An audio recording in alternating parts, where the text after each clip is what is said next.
Pour regarder New York Info, bonsoir. Merci de nous rejoindre pour décryptage. La tension ne faiblit pas entre l'Inde et le Pakistan qui se sont accusés jeudi d'attaques de drones. De plus en plus inquiète, la communauté internationale appelle les deux puissances nucléaires à une désescalade. On en parle avec vous. Mamadou Diouf, éditorialiste, bonsoir et bienvenue. Merci. Bonsoir Charlotte. La tension continue donc de monter entre l'Inde et le Pakistan. Tout à fait. On assiste à une situation qu'on ne peut pas qualifier d'imprévisible parce que tout le monde est d'accord que la zone du Cachemire entre l'Inde et le Pakistan est la zone la plus militarisée du monde. Puisqu'il ne faut pas qu'on oublie qu'il y a un conflit qui n'a pas été résolu. C'est vrai qu'il y a eu un cessez-le-feu. Mais l'intérêt d'un cessez-le-feu, c'est de résoudre le problème à fond. Puisque le cessez-le-feu permet tout simplement aux armes de se taire. Malheureusement, le problème n'a pas été résolu à fond. Et c'est pourquoi les armes ont encore pris la parole au niveau de cette frontière où, effectivement, pour un rien du tout, on peut se retrouver en situation de guerre parce qu'aucun des deux pays n'a confiance à l'autre et chacun a massé une armée au niveau de sa frontière. Pour justement rentrer dans le contexte, quelles sont les origines de ces tensions au Cachemire indien? On est malheureusement encore une fois en face d'un problème qui nous a été légué par la décolonisation. L'Inde, tout comme le Pakistan, avait été des colonies britanniques dans ce que les Britanniques considéraient comme un seul espace. Puisque ça ne les intéressait pas où se trouve l'Inde, où se trouve le Pakistan. C'est eux les colons, les deux pays sont entre guillemets leur propriété. Il s'est posé un débat au moment de l'indépendance sur est-ce que c'est l'Union indienne qui part à l'indépendance, c'est-à-dire le Pakistan plus l'Inde en même temps, ou ils vont se séparer. Ils ne se sont pas entendus et finalement, en 1947, il y a eu ce qu'on appelle la séparation, la partition. L'Inde d'un côté, le Pakistan de l'autre. L'Inde plutôt hindoue, parce que tout Indien n'est pas hindou quand même, et le Pakistan plutôt musulman. Entre les deux, il y avait le Cachemire, là où il y a les problèmes présentement.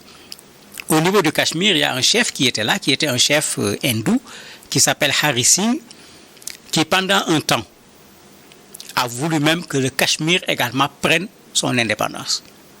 Et n'étant pas soutenu et ne pouvant pas avoir cette indépendance, il a décidé que le Cachemire va faire partie de l'Inde.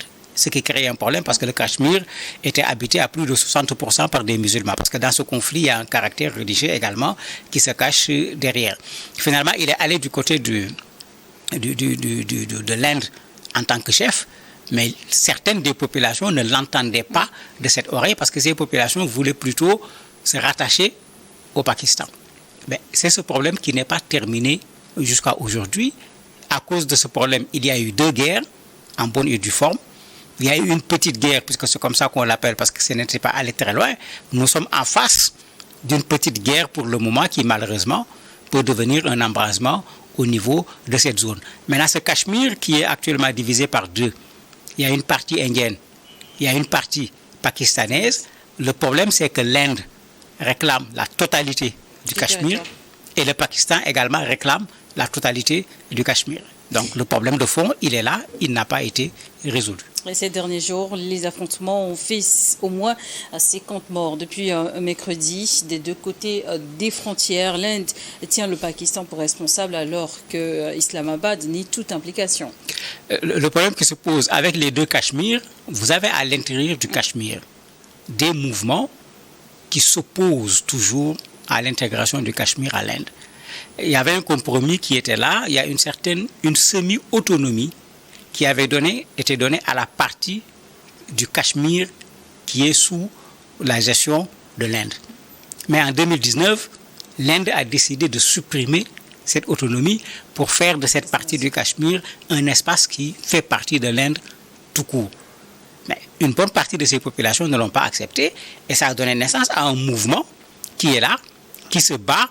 Mouvement qualifié aujourd'hui par New Delhi de mouvement terroriste. Tout à fait. Ils les considèrent comme un mouvement terroriste. Eux, ils s'appellent le Front de la Résistance. Ils ne se considèrent pas comme des terroristes. Et souvent, c'est à partir d'eux que le problème vient entre l'Inde et le Pakistan. Puisque souvent, l'attentat, par exemple, du 22 avril, qui est à l'origine actuellement de la confrontation entre les deux pays, c'est eux qui ont revendiqué cet attentat. Ils ont eu à faire également d'autres attentats avant cette période parce que eux font partie toujours de ceux qui disent que cette partie du Cachemire, certains disent ça doit rejoindre le Pakistan. D'autres disent il faut que la semi-autonomie revienne. Parce qu'aujourd'hui, cette partie du Cachemire, quand on regarde l'Inde, c'est le seul espace dans le territoire indien où les musulmans sont majoritaires. C'est pourquoi je disais qu'il y a cette affaire également de religion qui se cache derrière ce conflit. Et les affrontements ont été intenses en raison de l'utilisation de drones. Justement, selon vous, quelles sont les motivations derrière ces attaques aux drones? Sont-elles purement politiques, militaires ou symboliques? Vous avez le tout dedans. Quand je dis le tout, vous avez deux pays qu'on a du mal à réconcilier de 1947 jusqu'à aujourd'hui. Il y a eu des cessez-le-feu, mais le véritable problème n'a jamais été résolu. Aucun des pays n'a confiance à l'autre. Ces deux pays partagent des organisations régionales.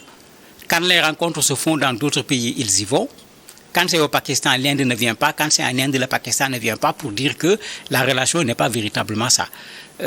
Quand l'actuel Premier ministre est arrivé avec le Premier ministre du Pakistan, ils se sont retrouvés. Tout le monde pensait qu'on va pouvoir trouver rapidement une solution, mais les attentats ont repris. Et à chaque fois qu'il y a attentat, l'Inde accuse le Pakistan de soutenir ceux qui ont commis les attentats, ce qui ramène encore des difficultés. Donc, ce qui est clair aujourd'hui, il faut agir rapidement. On est à des échanges de drones, à des actes militaires qui sont ciblés, mais avec tout ce qui existe comme matériel militaire de part et d'autre de cette frontière, on va facilement aller vers un embrasement.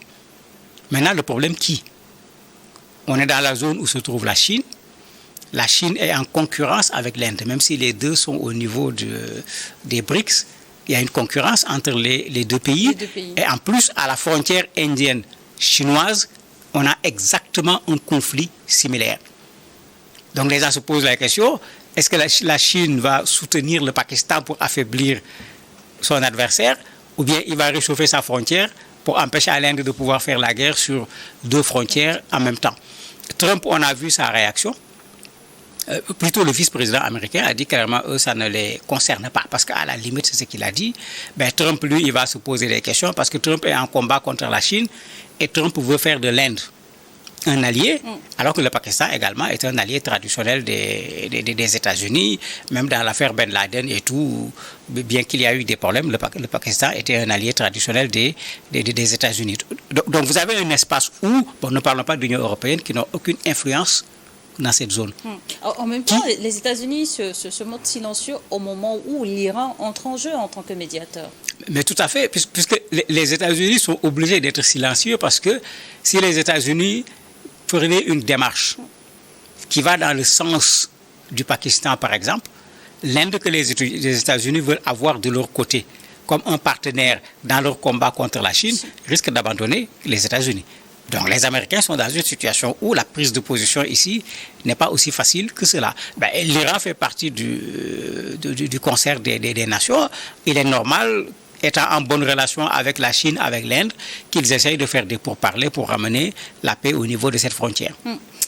Les deux pays tentent de reconquérir le Cachemire, mais quels sont les enjeux liés à ce territoire?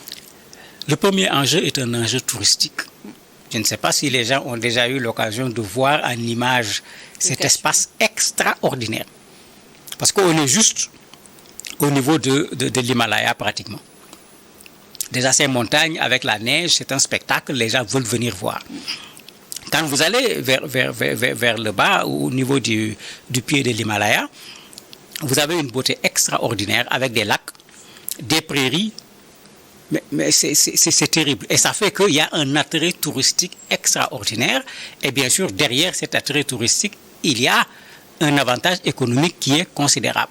D'ailleurs, c'est pour casser cet avantage que les derniers attentats, c'est là-bas que ces attentats ont eu lieu pour décourager les touristes, ce qui va bientôt porter un coup sur le plan économique. Il y a cet aspect qui est là. Il y a l'aspect historique. C'est-à-dire qu'il y a un combat depuis toujours où chaque pays considère que l'intégralité du Cachemire lui appartient. Et ce combat n'a jamais été résolu. Et on n'a pas laissé les Cachemiris eux-mêmes prendre la décision, parce que ça aussi, ça fait partie des problèmes. C'est toujours l'Inde, c'est toujours le Pakistan. On oublie un peu ces populations qui sont dans cet espace géographique. C'est comme si on ne tient pas compte de leur avis. Donc il y a ces éléments-là qui font que, effectivement, cette zone est particulièrement disputée entre l'Inde et le Pakistan depuis 1947. Et quels risques ces incidents font-ils peser sur la stabilité régionale, notamment en raison du statut nucléaire des deux nations, l'Inde et le Pakistan? Espérons surtout que la raison va prévaloir et que les gens ne s'aventurent pas dans l'usage d'armes nucléaires. Parce que l'arme nucléaire, elle est... Vous le disiez tantôt, vu l'allure où prennent les choses, il y a un risque d'embrasement. Oui, mais même s'il y a embrasement, on peut ne pas utiliser l'arme nucléaire. Il ne faut pas qu'on oublie que c'est une arme extrêmement efficace contre ton adversaire, mais qui peut se retourner contre toi. Parce que quand le nucléaire, quand vous déposez une bombe nucléaire quelque part, ce n'est pas à vous de décider là où va s'arrêter la radioactivité. Ça peut retourner sur ton territoire. Mais la deuxième chose, si tu envoies une bombe nucléaire à quelqu'un qui a une bombe nucléaire, toi qui possèdes la bombe, en principe, tu connais ce que c'est une bombe nucléaire. Pour ne pas en recevoir, tu ne dois pas en envoyer. Et j'espère que la bombe sera là et elle sera dissuasive de part et d'autre. Mais il ne faut pas qu'on les laisse aller jusque là-bas. Parce qu'en fait, c'est ça qu'il ne faut pas faire. Malheureusement, l'Organisation des Nations Unies, qui était l'espace idéal où on doit résoudre les conflits, vous avez un organisme qui est là, qui est bloqué depuis fort longtemps. Et il faut qu'on le rappelle, les Nations Unies ont été créées pour que les conflits entre les États ne se créent plus, ne se règlent plus par les armes, mais que ça se règle par le dialogue, par la négociation, par la voie pacifique. Malheureusement, ce n'est pas le cas. Et si vous regardez le nombre de foyers dans le monde aujourd'hui, on avait supprimé la SDN en considérant que la SDN avait échoué à l'époque pour créer l'Organisation des Nations Unies. Qu'on fasse le constat d'échec des Nations Unies. Si on ne la dissout pas pour créer autre chose, il y a des réformes qui s'imposent pour que l'ONU puisse jouer son rôle dans ce genre de situation. La communauté internationale appelle à la désescalade, mais quelles mesures concrètes cette communauté internationale pourrait-elle encourager pour désamorcer cette crise? C'est important qu'on appelle à des mesures, mais surtout qu'on agisse. Parce que des deux côtés, vous avez des extrémistes, aussi bien du côté hindou que du côté du Pakistan, et ces extrémistes appellent à l'affrontement. Il ne faudrait pas qu'on donne à ces groupes extrémistes l'occasion d'embraser la région, mais pour que la région ne s'embrase pas, espérons que la médiation iranienne va pouvoir apporter quelque chose, et la communauté devrait appuyer cette médiation pour qu'on puisse au moins faire en sorte que ce qui existe déjà comme échange en termes de coups de feu, qu'on s'en arrête à cela. On commence déjà à utiliser des drones, mais après les drones, qu'est-ce qui va suivre? On ne le sait pas.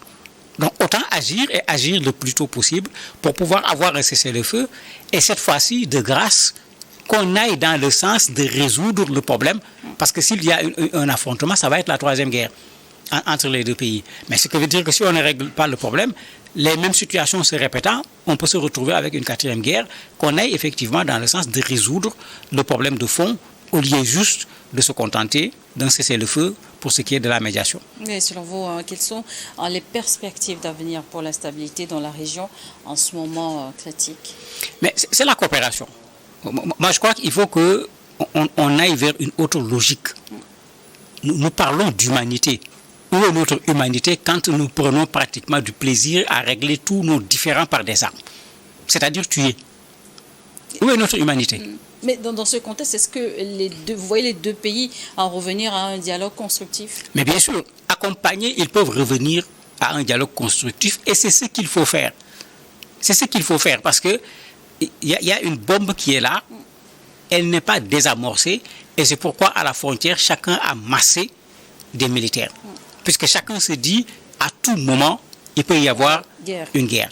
Ça veut dire que même pendant la période de cessez-le-feu, chacun s'attendait à ce qu'il y ait des problèmes un jour ou l'autre. Mais c'est ce problème-là qu'il faut régler, et qu'on enlève ces militaires qui sont au niveau de la frontière, qu'on ramène la confiance entre les deux pays, qu'on ramène la coopération entre les deux pays. Il ne faut pas qu'on oublie que Mahatma Gandhi avait tout fait à l'époque de la partition pour qu'il n'y ait pas de partition. Il avait tout fait pour que hindous, musulmans, que tous puissent vivre ensemble dans une cohésion parfaite.